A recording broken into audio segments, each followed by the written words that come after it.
Hey everybody, for this video, I want to be talking about 3 heroes from TI that you can absolutely copy paste their builds and play the same thing every single game and learn to optimize and learn new heroes.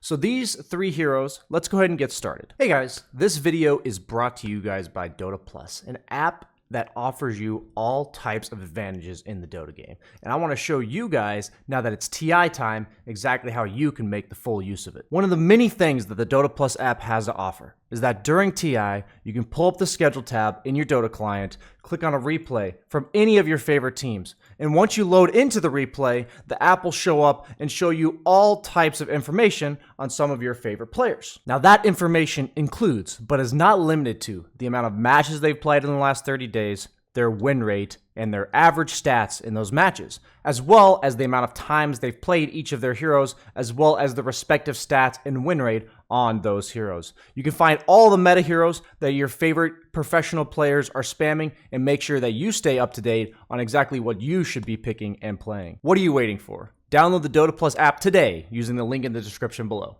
Now let's go ahead and get back to the video. Banana slam jam.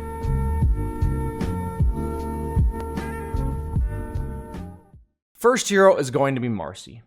Unanimously seems like the most broken hero amongst all the teams at TI. And a lot of people, including the people in my chat, haven't really seemed to be up to date with what the build on Marcy is. It doesn't matter what position Marcy you can play. It can be 1 through 5, least likely to be the 1, but the item build is quite straightforward. Cores will often go for a Falcon Blade in the lane, but then it's Phase Boots, Wand, BKB, Basher, Blink. And then after that, it's all about damage. So it's either Daedalus or MKB.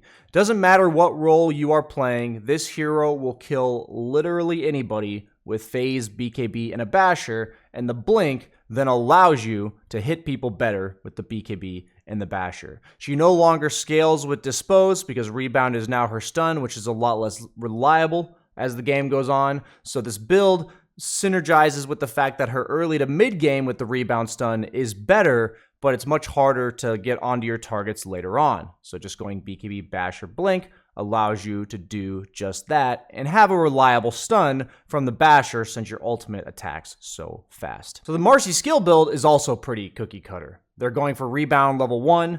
Usually they'll go for dispose level 2 if they're killing people, but then they'll max out the sidekick by level 7. So it's 1-1-4, so that you can solo kill people with your ultimate at any time, and you also have all the sustain in the world. You buy the Falcon Blade plus a sidekick, you never run out. And then they max out rebound, 2nd, and dispose, 3rd. Next up, we have Leshrac, the Bloodstone buyer extraordinaire. The Bloodstone has turned into the core item for the hero with all the buffs that it has been receiving. Bloodstone not only gives him an in-fight satanic that allows him to sustain through a ton of damage, but also if you use it while farming jungle camps and stacks, you can maintain mana on the map. So it basically gives Leshrac everything he's ever needed. This hero has simply needed the ability to have mana in order to farm and play fights. So that means the build all revolves around getting Bloodstone as early as humanly possible. So people are building minimal lane items with Wand, Raindrops, and Null Talisman, and then building mana boots straight into disassemble the mana boots for Bloodstone. You can choose the Voodoo Mask if you want that early sustain for a bit of jungling, or you can get the point booster or the vitality booster if you're a little bit scared of being ganked. Leshrac can be played in all 3 core roles. I think he's best in mid and 2nd best in carry, 3rd best in offlane, but it doesn't matter. So if you're looking for role queue games and you need a hero to be in multiple different roles, Leshrac and Marcy so far have been perfect for you. You get that effectively Brown Boots, Bloodstone, Null Talisman, Wand, and then people are going for a value cloak. Just the 500 gold cloak to make sure you have as much effective HP as possible. Afterwards, they build BKB into either Ags, Shivas, or Blink Sheep. It really is that simple. You either are a tank that runs in with the Ags, Shivas, or you are a disabler with the Blink Sheep. Kind of just depends on what your team needs. Either way, the build fundamentally is the same. You go in with Bloodstone when you're about half HP, you use the Bloodstone active, and you will keep full mana for the fight, non-stop output of damage, and you'll basically have an intelligence hero's version of a satanic. This hero scales like absolute crazy nowadays, and don't miss out on the time to learn Leshrac. On Leshrac, the skill build is also relatively cookie cutter. Most people go for a point in Lightning Storm level 1 to secure range creeps. Then they go for Stun level 2, Lightning Storm level 3, a second point in Stun level 4. Then they usually leave Lightning Storm at 3 points at level 5, take their ultimate at level 6, and then they start to max out the Diabolic Edict. So by level 10, they'll have 2, 4, 3, 1. Then they'll max out the Lightning Storm at 11, and then they will max out the Stun last. Next up, in the final third slot, we kind of baited you with the video, okay?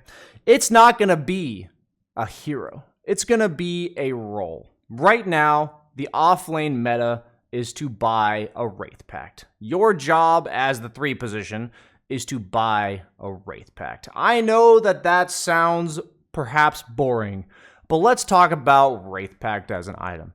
Right now, if you look at professional matches, you will see one on each side in nearly every single match. Wraith Pact, when dropped on the ground, provides a negative aura for the entire enemy team that does not work through BKB, but it reduces all damage that they do by 30%. Pure damage, right-click damage, physical damage, magic damage, doesn't matter. Every single instance of damage is reduced by 30%. And what that means for your entire team that's within the Wraith Pact totem is that they have an extra 42% effective HP. If you want to know the math on that, come into my Twitch stream and ask, because I'm not doing it on this YouTube video. 42% extra health. So for every 1,000 health that you have an extra 420 Blaze It health underneath the Wraith Pact aura. So this is the entirety of the meta within offlaners. You know, sure, we're seeing some like blink initiators like Mars who will go blink, then Wraith Pact. Right? We're seeing summons heroes be the #1 meta heroes. We're seeing Visage, we're seeing Enigma, we're seeing any hero that can make an excuse for buying a Wraith Pact. I just got done watching the RNG vs Entity game where an Underlord offlane bought a Wraith Pact. That is just where we are at right now. So whatever hero you want to play offlane, make sure that you can figure out a way to fit Wraith Pact into your build, because it's the absolute most broken item of the patch. You can just ignore the fact that it has Vlad's aura on top of the fact that it reduces all damage by 30%. But it is something that if you really want to maximize on playing the meta properly, that is what your role in the game shall be. So thanks for watching, guys. Hope you enjoyed the video. I'll see you next time on Monday for a TI meta update. More so updating the tier list to make sure we're all on the same page about what to expect moving forward in the tournament. See you guys. Like, comment, subscribe.